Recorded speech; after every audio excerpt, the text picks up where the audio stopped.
தொடர்ந்து விருந்தினர்களோடு பேசுவதற்கு முன்பாக திரு ஆர்பி உதயகுமாரோடு நேற்று எடுக்கப்பட்ட அந்த பேட்டியை ஒரு முறை பார்த்தோம். கடைசி காலத்துல ஜெயலலிதா ஓபிஎஸ் தள்ளி வச்சுட்டாங்க, அதிருப்தியில இருந்தாங்கன்னா 2011 நிதியமைச்சர், 2016 நிதியமைச்சர்னு கொடுக்குறாங்கல்ல. நீட்சியா ஜெயலலிதாவுடைய மறைவுக்கு பிறகும் கூட அவங்க நம்பிக்கையை பெற்ற திருமிகு சசிகலா ஓபிஎஸ் தானே முதல்வர் ஆக்குறாங்க. கட்சியுடைய சட்டமன்ற உறுப்பினர்கள் எல்லோரும் சேர்ந்து ஓபிஎஸ் தானே தற்காலிக முதல்வராக பொறுப்பேற்க வைக்கிறீங்க. அப்ப எப்படி அந்த நம்பிக்கை ஓபிஎஸ் மேல? சார், நான் அம்மா உயிரோடு இருக்கிற வரைக்கும் அந்த இதை சொல்றேன். அவங்க எப்படி முன்னிலைப்படுத்துறதோ, அதற்கு பிறகு அவர் நம்பிக்கை இழக்கிறதோ, அதற்கு பிறகு அவர் தள்ளி வைக்கிறதோ, அதனால அவர் எந்த பிரச்சாரத்தில் ஈடுபடாத அம்மா சொல்லி அவர் அம்மாவை திறந்தோறும் சந்திக்கிறவர் இல்ல. எனக்கு அது இல்ல சொல்றதுல அவங்க தவறு செஞ்சா தண்டிச்சிடுறாங்க, அப்புறம் மன்னிச்சிடுறாங்கன்னு. அவங்க மரணத்திற்கு பிறகும் ஓபிஎஸ்க்கு முதல்வருங்கிற முன்னுரிமையை கொடுத்திருக்க வேண்டிய அவசியம் இல்லையே. ஜெயலலிதாவே தள்ளி வச்சுட்டாங்க அப்படின்றவர் நிராகரிக்கப்பட்டிருக்கலாமேன்னு கேக்குறேன். நீங்க கேட்கிற கேள்வி நியாயமான கேள்வி. அதுல அந்த அந்த கேள்வியில ஒரு நிமிடத்துல பதில் சொல்ல முடியாது. ஏன்னா அது ஒரு நீண்ட இல்ல. அதாவது அதுல கேட்கப்பட்டது நீங்க எடப்பாடியார் இன்றைக்கு முன்னிலைப்படுத்திருக்கிறார்னா அன்றைக்கும் அவர்கிட்ட விவாதிக்கப்பட்டது. நீங்க முதலமைச்சர் பதவியை ஏற்றுக்கொள்ளுங்கள் என்று விவாதிக்கப்பட்டது. அவரு இல்ல, நான் விரும்பல அப்படின்றத சொன்னார். ஜெயலலிதா மறைந்த சமயத்தில் எடப்பாடிக்கு அந்த வாய்ப்பு கொடுக்கப்பட்டது. ஆமா, கொடுக்கப்பட்டது. மூத்த அமைச்சர்களுக்கு எல்லோருக்குமே தெரியும், அவருக்கும் தெரியும், எல்லாத்துக்குமே அது தெரியும். செங்கோட்டையனும் கிளைம் பண்றாரு இல்ல, கொடுக்கப்பட்டது. அதெல்லாம் உண்மைதான். அதான் விவாதிக்கப்பட்டது. அதுல மூத்தவங்க இருந்தாங்க, இவங்க இருந்தாங்க, அதெல்லாம் இருந்தாங்க. கடைசியில அவர் அதை பார்க்கட்டும் அப்படின்ற அடிப்படையில எப்படி பாக்குறது அப்படின்னு கேட்டீங்கன்னா, தற்காலிகமா குத்தகை, இட்ஸ் நாட் பட்டாதாரர், ஓனர்ஷிப் கிடையாது. யார் சார் அந்த முடிவு எடுத்தது? எல்லாரும் சேர்ந்துதான். அதுவும் முடிவு எடுக்கக்கூடியது எல்லாரும் சேர்ந்துதான். எல்லாரும் சேர்ந்து இவங்க தற்காலிகமா தான், எப்படி அம்மா அவர்களுக்கு அந்த சட்ட சிக்கல்கள் வருகிற போது அவர் இருந்தாரோ அது மாதிரிதான் இருக்கணும் அப்படின்ற அடிப்படையில தான் இருந்தாங்க. அது எல்லாரும் வாய்ப்பு ஏன் ஜெயலலிதா நிராகரித்த ஒருவருக்கு மீண்டும் வாய்ப்பு கொடுத்தீங்கன்னு தான் கேக்குறேன். முதல்வராக தற்காலிகமாக கூட இருக்கட்டுமே.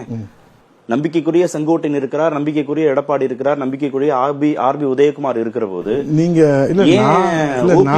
அதுல நான் சாதாரண நீங்க கேட்கிற கேள்வி என்ன அப்படின்னா என்னால புரிஞ்சுக்க முடியுது. நான் சொல்லுகிற இந்த வாதங்கள் உண்மை என்று சொன்னால் அவருக்கு அந்த பதவி போயிருக்க கூடாது என்பதுதான் உங்களுடைய கேள்வியினுடைய சாரம்சம்.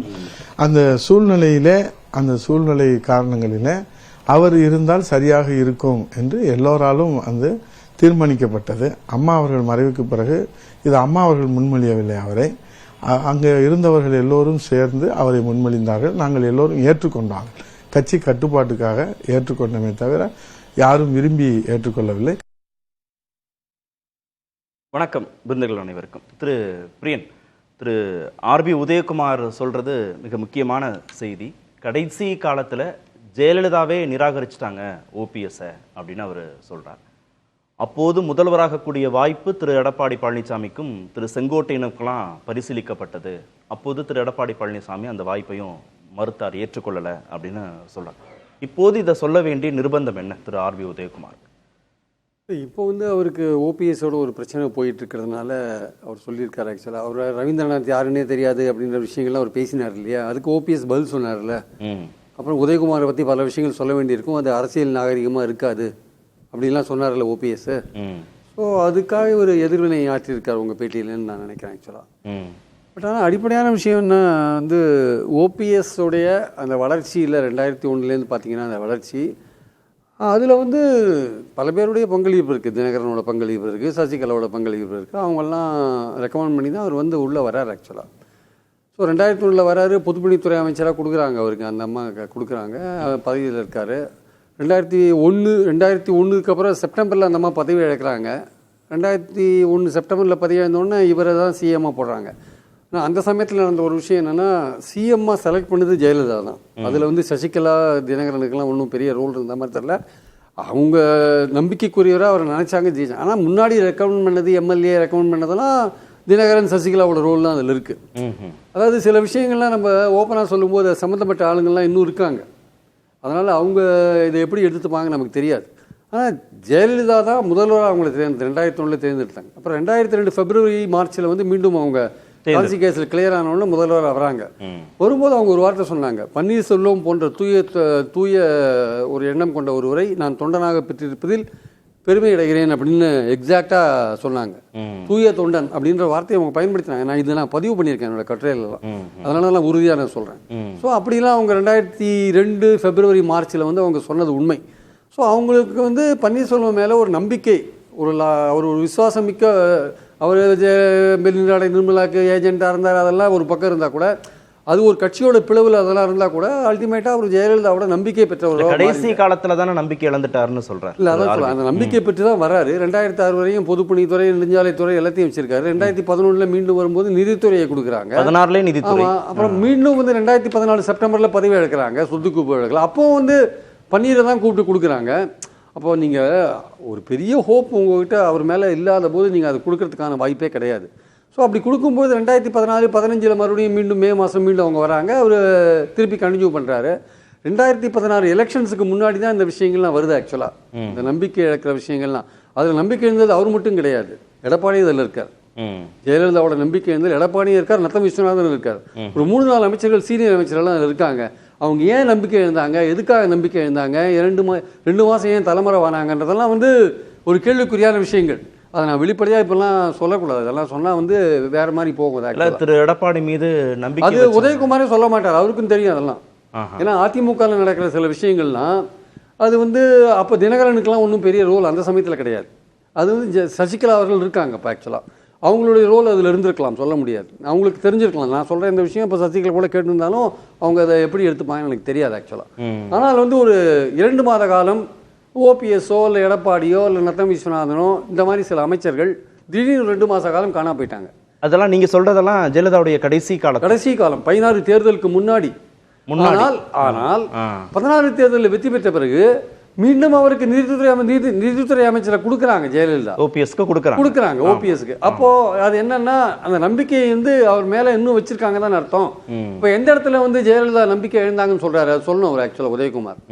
அப்போ உண்மையிலேயே அந்த 2016 எலெக்ஷன்ஸுக்கு முன்னாடி ஒரு நம்பிக்கை இல்லாத ஒரு காலகட்டம் இருந்ததுன்னா 2016 எலெக்ஷன்ஸுக்கு அப்புறம் அவங்க கொடுக்க வேண்டிய அவசியம் என்ன? நிதித்துறை ஒதுக்கி இருக்கலாமே, ஒரு சீட்டே கொடுத்துருக்க வேண்டிய அவசியம் இல்லையே, எடப்பாடிக்கும் கொடுத்துருக்க வேண்டிய அவசியம் இல்லையே.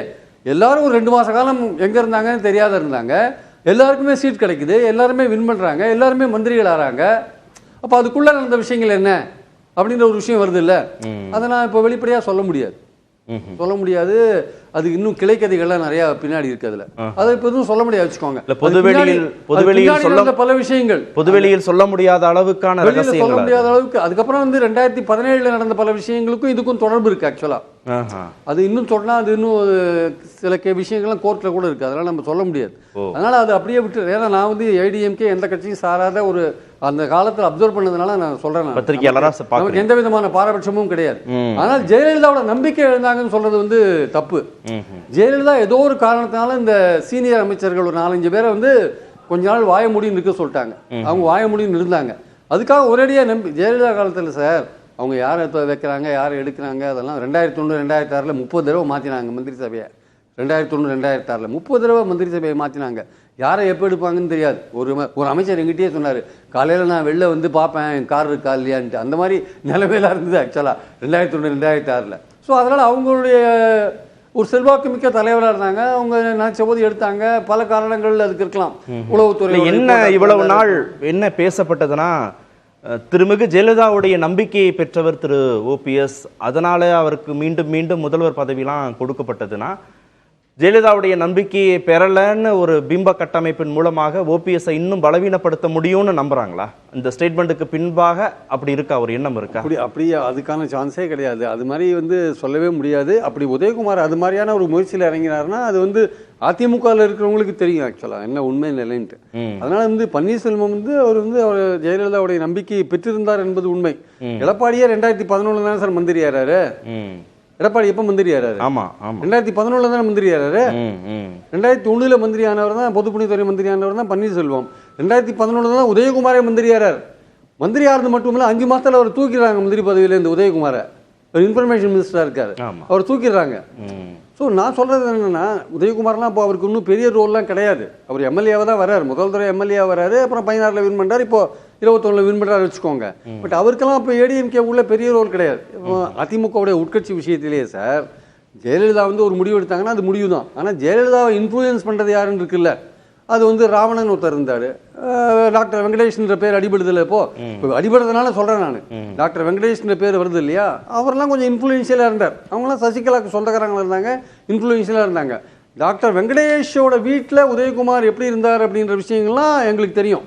அது அவர் எப்படின்னு அதுதான் அரசியல் நாகரிகம்னு ஓபிஎஸ் சொல்கிறார் அதை.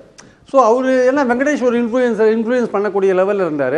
அவர் மூலமாக ஏதாவது அமைச்சர் பதவி போன்ற விஷயங்கள், எம்எல்ஏ ஏதோ ஒரு ட்ரை பண்ணாங்க வச்சுக்கோங்க. இதெல்லாம் அதிமுகவில் நடந்தது, இதெல்லாம் நடந்தது உண்மை. ஆனால் ஜெயலலிதாவுடைய நம்பிக்கையை வந்து ஓபிஎஸ் எழுந்துட்டாரா, அது கிடையாது. முடியாது. ஓகே, அது கிடையாது. ஓகே.